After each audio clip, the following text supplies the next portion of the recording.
L'Église de Rome n'a plus d'évêque, ni de prêtre valide, 50 ans après Vatican II, suite au rejet du rite catholique de consécration épiscopale en 1968.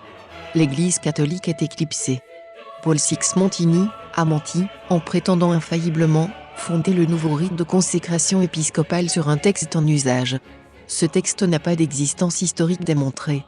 Documentaire réalisé par des chercheurs indépendants sur la base des travaux publics du site de Rore Sanctifica.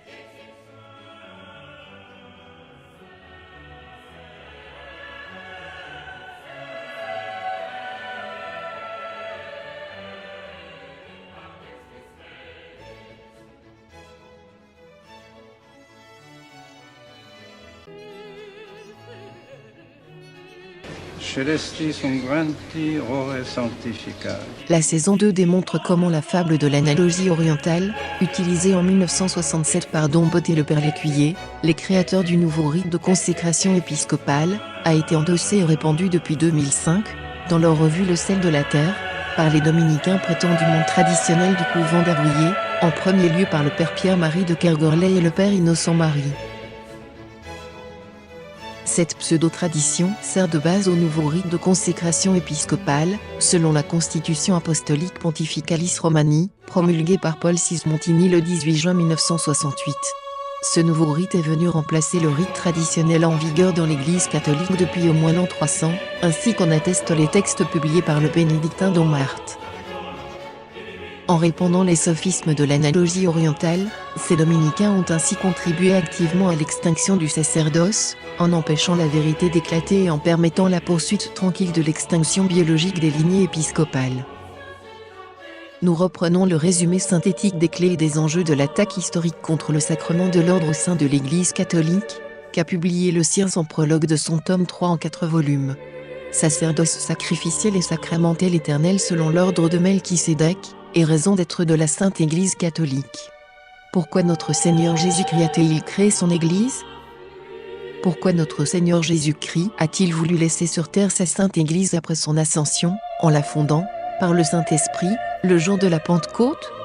Premièrement, pour rendre au seul vrai Dieu Trine, le seul culte sacrificiel de la nouvelle et éternelle alliance, qu'il exige en toute justice et vérité, seul culte sacrificiel par lequel notre Seigneur vrai Dieu et vrai homme veut et peut sauver les hommes. Je suis né et je suis venu dans le monde pour rendre témoignage à la vérité. Évangile selon saint Jean, chapitre 18, verset 37. Ce qui veut dire pour rendre justice au seul vrai Dieu Trine. Deuxièmement, pour être présent, en vrai Dieu et vrai homme, en Jésus-Christ incarné avec son corps et son sang, à toutes les générations des hommes jusqu'à la fin du monde, par le Saint-Sacrement, fruit du seul véritable sacerdoce sacrificiel de Melchisédek, sacramentellement valide. Sans moi, vous ne pouvez rien faire. Évangile selon saint Jean, chapitre 15, verset 5. Je ne vous laisserai pas orphelin. Évangile selon saint Jean, chapitre 14, verset 18. Et voici, je suis avec vous tous les jours, jusqu'à la fin du monde. Évangile selon saint Matthieu, chapitre 28, verset 20. Sans le seul et vrai sacerdoce sacrificiel de Melchisédek, sacramentellement valide, de la nouvelle et éternelle alliance, instituée en son sang par notre Seigneur Jésus-Christ lui-même, l'Église a donc perdu sa raison d'être même, devenue dès lors absolument incapable d'atteindre sa propre fin. rendre au seul vrai Dieu trinitaire le seul culte sacrificiel qu'il exige absolument en toute justice et toute vérité, et seul culte sacrificiel par lequel notre Seigneur, le Verbe de Dieu incarné, a voulu sauver les hommes. Et, par le Saint-Sacrement ainsi validement consacré par un prêtre validement ordonné sacramentellement, et donc réellement doté des pouvoirs sacramentels de prêtre sacrificateur, potestas ordinis associé au caractère ontologique, assuré, partout sur la terre, sa présence réelle incarnée parmi toutes les générations des hommes jusqu'à la fin du monde, ainsi qu'il l'a lui-même promis après sa résurrection, et avant sa glorieuse ascension dans le ciel. Laquelle présence eucharistique réelle de notre Seigneur Jésus-Christ, assurée par le Saint-Sacrement, paralyse l'action des myriades de démons sur terre et les met en fuite. Aujourd'hui est ainsi organisée sur terre l'occultation pratique du vrai sacerdoce sacrificiel catholique, sacramentellement valide, qui devient aujourd'hui de plus en plus difficile à trouver. 5 considérations générales selon les enseignements constants du magistère catholique sur les sacrements institués par notre Seigneur Jésus-Christ. Le magistère de la Sainte Église catholique enseigne constamment à propos des sacrements. Premièrement, les sacrements ont été institués en personne sur cette terre par notre Seigneur Jésus-Christ, vrai Dieu et vrai homme, le Verbe de Dieu incarné, vivant et ressuscité. C'est pourquoi les sacrements lui appartiennent en propre et personnellement de manière intangible. Ils n'appartiennent absolument pas à la Sainte Église catholique, qui est seulement chargée d'en conserver le dépôt intangible et fidèle, et de juger souverainement de l'opportunité de leur administration aux fidèles, cas historique de l'interdit jeté sur un diocèse ou une nation chrétienne, par exemple. C'est pourquoi la Sainte Église ne peut en rien suppléer à l'invalidité factuelle de l'administration d'un sacrement. Comme pour tout ce qui relève de l'ontologie, il n'est nullement au pouvoir de la Sainte Église que l'administration invalide, de fait, d'un sacrement, devienne valide ou inversement. Deuxièmement, la Sainte Église catholique de notre Seigneur Jésus-Christ, religion de l'incarnation du Verbe de Dieu, se distingue ainsi radicalement des 2 autres religions, dites aujourd'hui du livre, par l'instauration d'un sacerdoce sacrificiel d'une nature ontologiquement transcendante, potestas ordinis et caractère sacerdotal ontologiquement lié à la personne même de Jésus-Christ, Verbe de Dieu incarné, vivant et ressuscité, conféré sacramentellement, en particulier par la consécration sacramentelle épiscopale et l'ordination sacramentelle presbytérale, à un clergé de grands prêtres et prêtres sacrificateurs. Le magistère de la Sainte Église qualifie les sacrements de voie ordinaire des grâces du salut pour les hommes obtenus sur la croix par la passion du Verbe incarné. Et, de fait, cette voie ordinaire des grâces du salut prodiguée par le Verbe incarné, que sont les sacrements, manifeste clairement cette incarnation par les conditions de matière et de forme orale, c'est-à-dire audibles, qui conditionnent leur validité factuelle, selon l'enseignement constant du magistère catholique. Sous ce rapport, il est permis d'affirmer que les sacrements de notre Seigneur Jésus-Christ constituent les voies incarnées des grâces du salut offertes sur la croix aux hommes par la passion et la mort de l'humanité du Verbe de Dieu incarné, vivant et ressuscité, offertes ainsi aux hommes pour leur rédemption et pour leur salut, par ce sacrifice réalisé sur la croix par le Verbe de Dieu incarné. Troisièmement, lorsqu'un sacrement est administré selon un rite sacramentellement valide, reconnu de tout temps par la Sainte Église, et intégralement accompli par un clerc qui en possède bien la potestas ordinis, voire par un laïc, baptême catholique, ce n'est pas l'administrateur du sacrement, le clerc, voire le laïc dans le cas d'un baptême, ou les époux dans le cas du mariage, qui agit sacramentellement et ontologiquement lui-même, mais c'est notre Seigneur Jésus-Christ, le Verbe de Dieu incarné, vivant et ressuscité, qui agit en personne sur la personne même de l'impétrant ou du récipiendaire, pour effectuer et réaliser les dons signifiés par le rite sacramentel.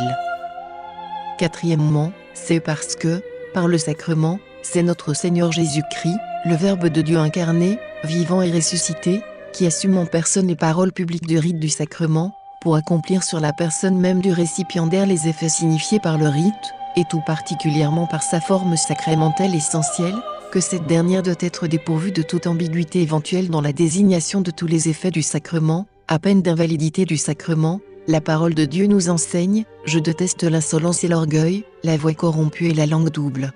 Proverbes, chapitre 8, verset 13.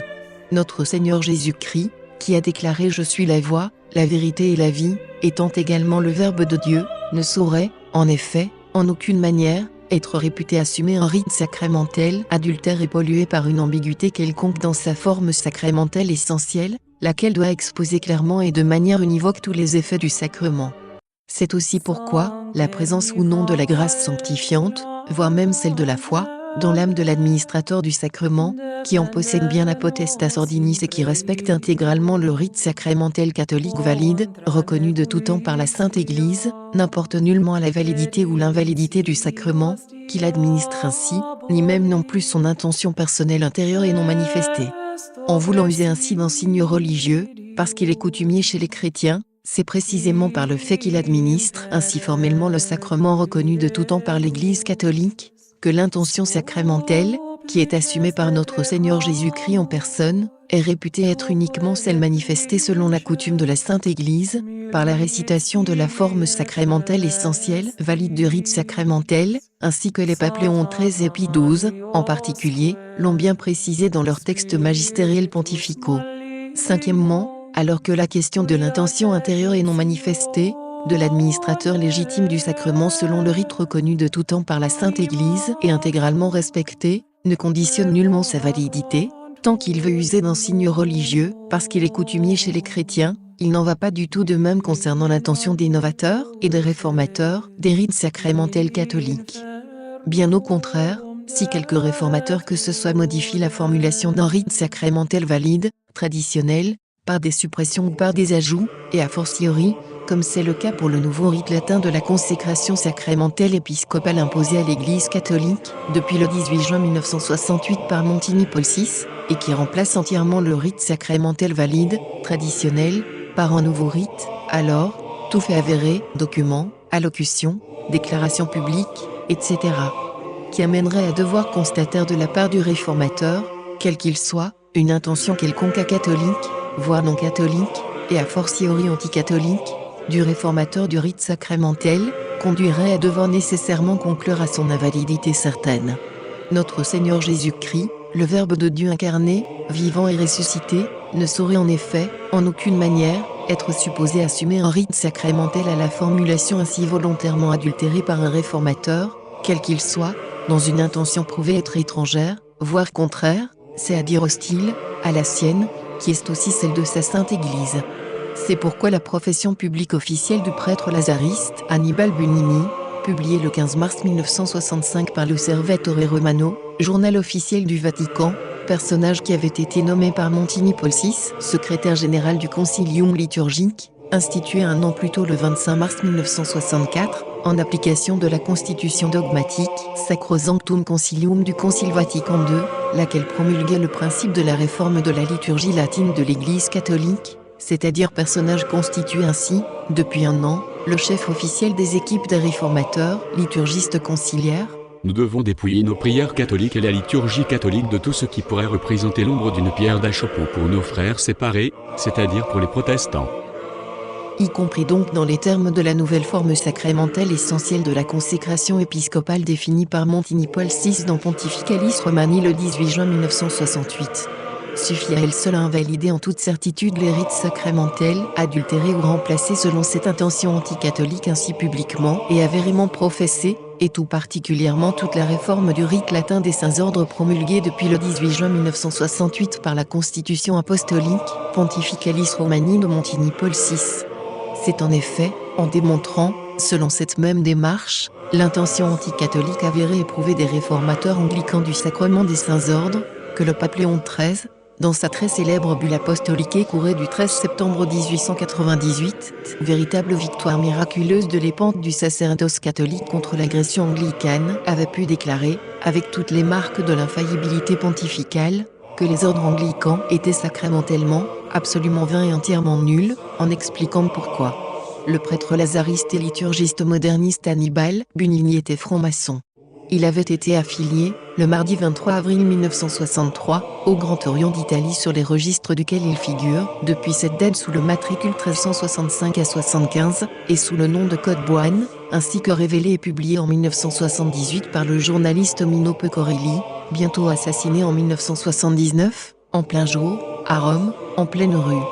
De même qu'un couteau, qui aurait perdu sa lame, ne saurait plus en aucune manière réaliser la finalité du couteau, qui est de trancher, et par suite ne saurait nullement être encore appelé un couteau, de même l'Église conciliaire, issue du Concile Vatican II, qui a aujourd'hui perdu le sacerdoce sacrificiel ontologique de Melchisédek institué le jeudi saint par notre Seigneur Jésus-Christ, ne saurait plus en aucune manière réaliser la finalité de l'Église de notre Seigneur Jésus-Christ, qui est de le sacrifier réellement en adoration du seul vrai Dieu trinitaire, et par ce moyen sanctifier et sauver les hommes, ne saurait nullement désormais être encore appelée l'Église de notre Seigneur Jésus-Christ.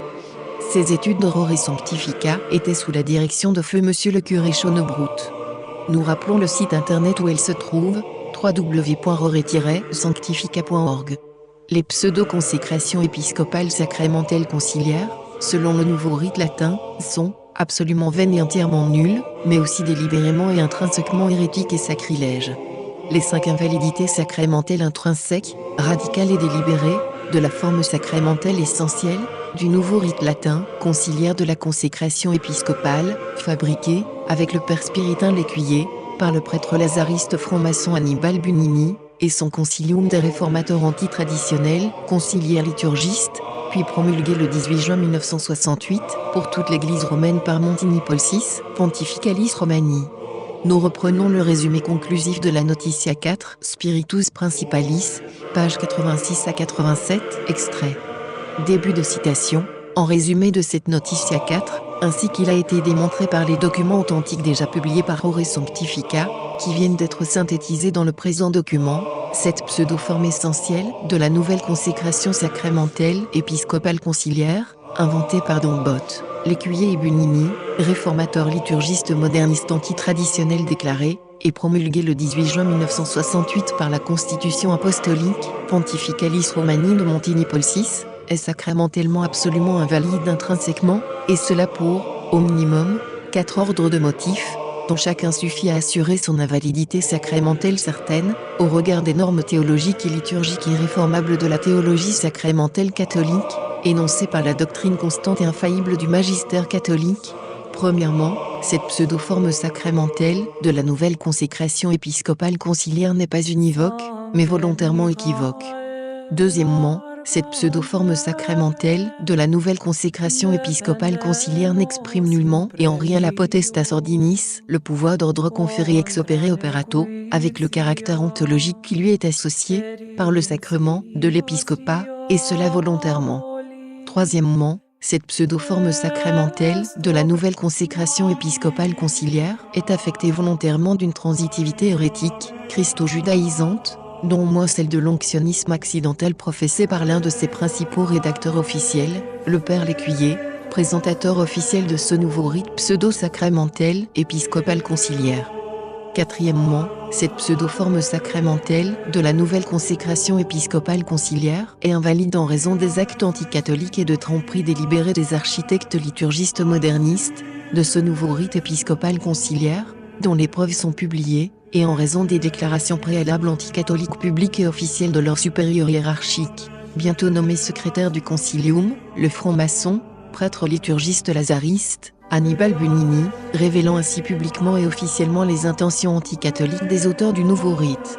Annibal Bunini, Osservatore Romano, 15 mars 1965. Nous devons dépouiller nos prières catholiques et la liturgie catholique de tout ce qui pourrait représenter l'ombre d'une pierre d'achoppement pour nos frères séparés, c'est-à-dire pour les protestants.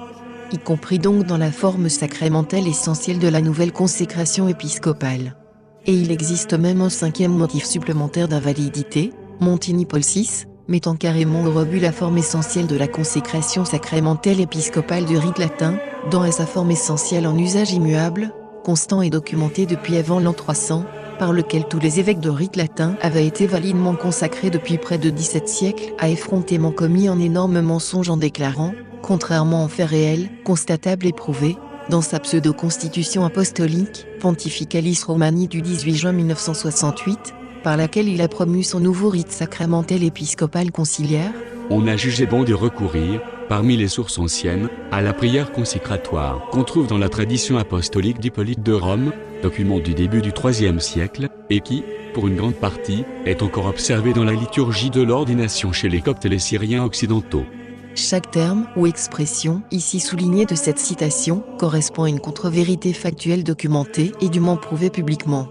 Voir en particulier le site www.rore-sanctificat.org. Fin de citation. Ainsi fut perpétré discrètement et silencieusement, le 18 juin 1968, ce crime clérical inouï contre l'épiscopat catholique, la succession apostolique de rite latin et contre le sacerdoce sacrificiel catholique. En définitive, cette gigantesque imposture n'est motivée que par la haine, la ruse, la duplicité et le mensonge anticatholique. C'est bien là en effet, la signature de l'illuminisme sataniste Rose-Croix et son rôle spécifique au sein de l'Église catholique, qui exprime toute la haine effroyable de Satan lui-même envers notre Seigneur Jésus-Christ et sa sainte incarnation, par laquelle sa très cruelle passion a pu nous racheter, donc contre son saint sacerdoce sacrificiel sacramentel, par lequel, et par lequel seul, il nous sauve, ainsi qu'envers le sublime fiat de sa mère, la très sainte Vierge Marie.